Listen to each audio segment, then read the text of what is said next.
बिस्मिल्लाहिर्रहमानिर्रहीम अस्सलाम वालेकुम। आज पाकिस्तान की जानिब से जो बयान गया है भारत के अंदर कि भारत ने, चूंकि आप जानते हैं जंग की उन्होंने धमकी दी हमें और उन्होंने कहा हम तो जंग के लिए तैयार हैं। फिर आप जानते हैं कि फिर वो यूरोपियन जो एजेंसी है उसने एक इशू भी किया था अलर्ट। भारत के राजनाथ सिंह ने भी कह दिया, यानी सारी तरह से उनकी जंग की तैयारी पूरी है और ये सब जानते हैं। लेकिन अब सूरत हाल ये पैदा हुई, आज पाकिस्तान ने जो बयान दिया है उसमें कहा कि भी भारत जंग ना करे, जंग से तबाही आती है, टेबल पर आकर इशू रिजॉल्व करे। ये असल में आपने एक बयान सुना होगा जो हम हमेशा कहते हैं कि हमारे अमन की ख्वाहिश को कमजोरी ना समझा जाए। ये असल में क्या बयान, इसकी बैकग्राउंड क्या होती है? असल में भारत हमेशा से पाकिस्तान से लड़ाई करना चाहता रहा, हमला करना चाहता रहा, लेकिन हमने कहा जी नहीं हम अमन करेंगे। तो वो अमन को जब वो पाकिस्तान बात करता है वो कहता है यार ये बुज़दिल लोग हैं, ये तो इनकी औकात ही नहीं है, तो वो हमले की करते। इसलिए हम दोबारा रिपीट करते हैं कि अमन की ख्वाहिश को कमजोरी ना समझा जाए। और घिसा पिटा जुमला 75 साल से हम बोलते आ रहे हैं। अब हुआ क्या और होने क्या जा रहा है? आज पाकिस्तान ने जो बयान दिया, आप जरा एक मिनट भारतीय मीडिया उठाकर तो देखिए वहां पे चल क्या रहा है। वो आपके बयान का मजाक उड़ा रहे हैं। वो कह रहे हैं कि गिर गया, ये घुटनों में गिर गया। इंडिया के एक जर्नैल ने इंदिरा गांधी को कहा था 1971 से पहले, इंदिरा गांधी 69 में चारी थी और 70 में पाकिस्तान पर हमला। उसने कहा कि अभी नहीं, अगर आप ये जंग जीतना चाहते हैं, पाकिस्तान को तोड़ना चाहते हैं, तो जैसे मैं आपको कह रहा हूं वैसे पॉलिसी इंडिया की पूरी बनी। उन्होंने कहा कि टाइम और मौका आप हमें दे, जंग जीत कर दिखाएंगे। 71 में उन्होंने यही काम किया, तोड़ दिया मुल्क। अब इंडिया की जो प्लानिंग है, मोदी ने किया क्या है? अब वो उसने अपने मीडिया को हुक्म दे दिया है कि अब आप जंग का माहौल बनाएं, अब आपके प्रोग्राम्स होने चाहिए पाकिस्तान के खिलाफ। पाकिस्तान ने बयान दे दिया को नहीं नहीं नहीं अमन नहीं चाहना, आप कश्मीर छोड़ दें फिर शायद बात हो सकती है, आप कश्मीर सरेंडर करें। उनके मीडिया पर यह चल रहा है कि पाकिस्तान ने कहा है कि बातचीत के जरिए, तो वो कह रहे हैं कि बातचीत एक ही सूरत होगी कि आप जो आपके पास कश्मीर और गिलगित बल्तिस्तान है इसको भारत में शामिल कर दें, तो फिर बातचीत हो सकती है, इस पर बातचीत हो सकती है। लेकिन ये नहीं, अब वो अपने वाले कश्मीर की तो कहते हैं वो तो खत्म हो गया हुआ है वो मामला, वो तो हम अपने भारत में जम कर लिए, हमने आपसे लेना है। इस सूरत हाल के अंदर उन्होंने तैयारी अपने मीडिया को कहा है कि अब आपने जंग का माहौल तैयार करना है। और आज से वहां पर टीवी प्रोग्राम शुरू हो चुके हैं जो कि ये बता रहे हैं, एक्सपर्ट्स बुला रहे हैं कि जी हमने वहां पर जंग करनी है, हम कैसे जाएंगे, इस दफा हमारी पॉलिसी क्या होगी, क्या होगा। आप ये देखिए 2019 को जब अभिनंदन वाला वाकया हुआ था और हमने 27 फरवरी किया था, तो उस वक्त भारतीय फौज के अंदर डिवीजन थी, बहुत ज्यादा डिवीजन थी, उनकी एयरफोर्स में डिवीजन थी। और वो डिवीजन इस लेवल की थी कि वो मैनेज नहीं कर पाए, कोऑर्डिनेशन नहीं था। इसलिए तो इस दफा ब्रिगेडियर और कर्नल्स वो भेज रहे हैं कि कोऑर्डिनेशन हो एयरफोर्स में। लेकिन उस दफा मामला बड़ा अलग था, ये बात आप ज़हन में रखिए। इस दफा मोदी ने तमाम पोस्ट के ऊपर जितनी पोस्ट हैं उसने पिछले तकरीबन 5 साल में सारे बंदे वो लगाए हैं जो इनकार नहीं करेंगे किसी पॉलिसी से, हमले के वक्त पीछे नहीं हटेंगे, उनकी कोऑर्डिनेशन उसने पिछले 5 साल में सिर्फ तैयारी की है। ये आप अपना दिल और दिमाग जेन में रख लें। मोदी ये समझता है और भारत और बीजेपी समझती है कि इससे बेहतर मौका नहीं मिल सकता पाकिस्तान के साथ फुल फ्लैज जंग का। नंबर 1 इलेक्शन सर पर आ गया उनका। नंबर 2 वो समझते हैं कि पाकिस्तान की इकोनॉमिक सिचुएशन इतनी खराब है कि ज्यादा देर लड़ नहीं सकते। नंबर 3 वो समझते हैं कि पाकिस्तान में अब इश्यूज इस तरह के हैं कि इससे आइडियल सिचुएशन नहीं हो सकती।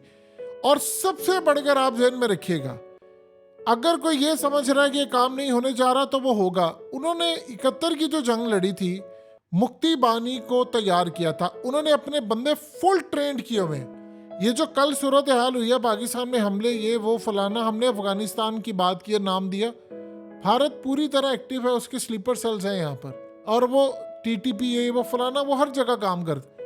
उसने अपने लोग ट्रेन करना शुरू कर दिए बड़ी तादाद में, और हजारों लाखों की तादाद में उनके ट्रेंड है।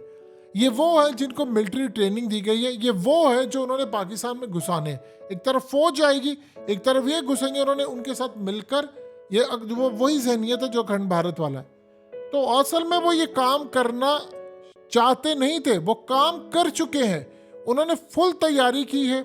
और उन्होंने इस दफा काम ये करना है कि जैसी फौज पाकिस्तान में एंटर होगी, यानी जाहिर सी बात है स्टार्ट तो होगा एयरफोर्स से, फिर ग्राउंड फोर्सेस, और फिर उसके बाद उनके लोग घुसेंगे, वो यहाँ पर तैयारी करके बैठे हैं। उसके लिए उन्होंने पूरी तैयारी ट्रेनिंग करके दी है। दुनिया में उन्होंने हमें क्या किया, हमें उन्होंने फंसाया फेटफ के अंदर कि देखिए पाकिस्तान के अंदर कश्मीरी मुजाहिदीन भेजे जाते हैं, फलाना किए जाते हैं, हमें वो फंसा कर हमारा वो चैप्टर क्लोज कर दिया। अपने बंदे उन्होंने ट्रेंड कर दिए, राफेल उन्होंने ले लिए।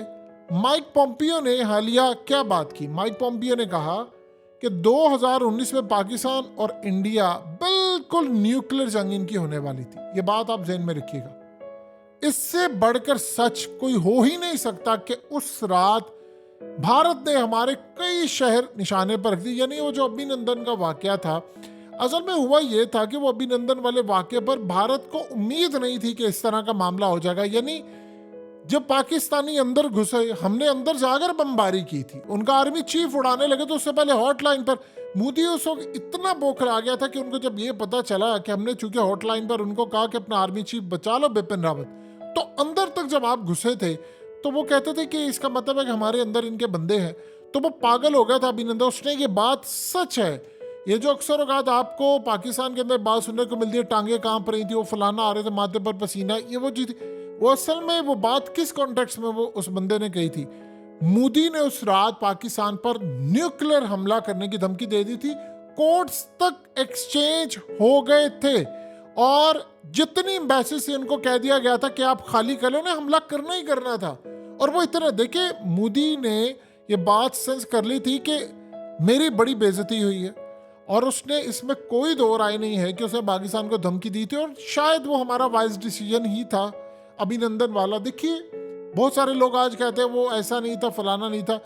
देखिए उस वक्त सूरत हाल ये थी कि अगर 15-20 लाख 25 लाख लोग मर जाते तो बताइए किसका फायदा होता। जंगे मसाइल का हल नहीं। उस वक्त अगर हमने बदला ले लिया था, अभिनंदन को ठिकाने फलाना, उसकी वीडियो बड़ा कुछ कर लिया, और यहाँ राज भी बहुत सारे उगल के गया था, लेकिन उस रात उसको वापस कर देना अक्लमंदी ही थी। लोग चाहे जितना मर्जी कहते रहे, उनकी अपनी ओपिनियन हो सकती है, कुछ लोग की नहीं करना चाहिए था। वो आप पर एटमी हमला करने जा रहा था, आपने क्या करना था, आपने भी जवाब में कर देना था। माइक पोम्पियो ने जो बात की है, माइक पोम्पियो मोदी के साथ जाकर उसने मामला इतने तय किए थे, बातचीत की थी, ट्रंप को बताया गया था कि ये मामला होने जा रहा है, उससे वो कंट्रोल से बैठता। अब उस वक्त पाकिस्तान की सिचुएशन बड़ी स्ट्रांग थी, हमारी इकोनॉमिक सिचुएशन भी ऐसे नहीं थी, पॉलिटिकल क्राइसिस भी ऐसा नहीं था। अब मोदी ये समझता है कि सारी सिचुएशन मेरे पास है आइडियल। एक चीज सिर्फ वो ये समझता है कि उसको ड्रॉबैक है, वो है अफगानिस्तान का। वो इशू क्रिएट करना चाह रहा है, वो आपको नजर, अगर वो ईरान की साइड से भी करेगा। वो जो असल में इशू था जो अफगानिस्तान का, तो उसको लगा था कि यार हम यहाँ से करेंगे एक तरफ, वहां से, यानी टू फ्रंट से। अब भी वो टू फ्रंट से आना चाहते हैं। अब जो सूरत हाल पैदा हुई है, वो उनके मीडिया पर माहौल तैयार हो रहा है। वो अब अपनी आवाम को बताएंगे कि हमने अगर जंग कर ली तो हमें फ़ायदा क्या होगा। वो ये बताएंगे कि देखो आप अगर गिलगित बल्तिस्तान ले लेते हो या आप कश्मीर ले लेते हो, तो फिर कल को हमारी मर्जी होगी और हमारी मर्जी से चाइना सी पैक चलाएगा। सी पैक के बारे में वो कह रहे हैं कि देखिए BRI प्रोजेक्ट है, इटली ऑलरेडी निकल रहा है BRI प्रोजेक्ट से। तो वो ये कह रहे हैं कि देखिए अगर चाइना को काउंटर करना है तो लद्दाख और फलानी साइड से सबक सिखाना है, तो पाकिस्तान वाला कश्मीर और गिलगित बल्तिस्तान लो। जब हम GB ले लेंगे तो फिर वहां से चाइना को हम काउंटर इस तरह करेंगे कि हम उसका सी पैक नहीं जाने देंगे। तो जब BRI का फ्लैगशिप प्रोजेक्ट है सी पैक, ये नहीं जाने देंगे, तो फिर इस सारी सूरत हाल में भारत उसको यहां से काउंटर करेगा, अमेरिका और बाकी साउथ चाइना सी से उसको काउंटर करेंगे, तो फिर हम चाइना को पकड़ सकते हैं। ये उनकी सोच है कि जी हमने ये काम करना है, हमने ऐसे करना, हमने वैसे करना, तैसे करना। अब वो अपनी कौम को तैयार कर रहे हैं। राजनाथ सिंह ने जो बात की है वो बड़ी क्रूशल बात है, वो बात को निगलेक्ट न कीजिएगा। उसने कहा है कि हमने फोर्सेस को फ्री हैंड दिया है, जिस टाइम मर्जी आपको लगे सिचुएशन ठीक है आप घुस जाएं पाकिस्तान में, बस तैयारी करें। लेकिन उसने साथ एक और बात भी की, उसने कहा जैसे जाएंगे तो लोकल लोगों ने जहां से भी हो जाए, कश्मीर से ही जाहिर सी बात है एंट्री होगी सियाल को, तो आपने उनका साथ देना है। ये बात बड़ी है। वो साथ कौन, वो किसको कह रहे हैं? वो ओपनली कह रहा है कि जैसे हम घुसेंगे पाकिस्तान में तो आप लोगों को जो ट्रेनिंग दी गई है वो आपने पाकिस्तान में घुस जाना, फौज की मदद करनी, जिस तरह रॉ पाकिस्तान में घुसा। देखिए आप जो मर्जी कह ले, प्रॉक्सी में रॉ ने बहुत ज्यादा अगले लेवल पर अपने आप को एडवांसमेंट के तौर पर पेश किया पाकिस्तान में, अफगानिस्तान में। यानी उसने इतना पाकिस्तान को नुकसान पहुंचाया, TTP के साथ उसके मामला है, BLA के, BRA और पता नहीं कहाँ का। और वो उसमें मास्टर हो चुका है, तो वो दुनिया के अंदर जाकर दहशतगर्दी धमाके करने में उसका कोई सानी नहीं है। तो वो ये कह रहे हैं कि अब माहौल बनाना है आपने मीडिया के ऊपर, और उसके बाद लोगों को तैयार करना है, और बस हम जा रहे हैं और हमारा काम शुरू होने वाला है।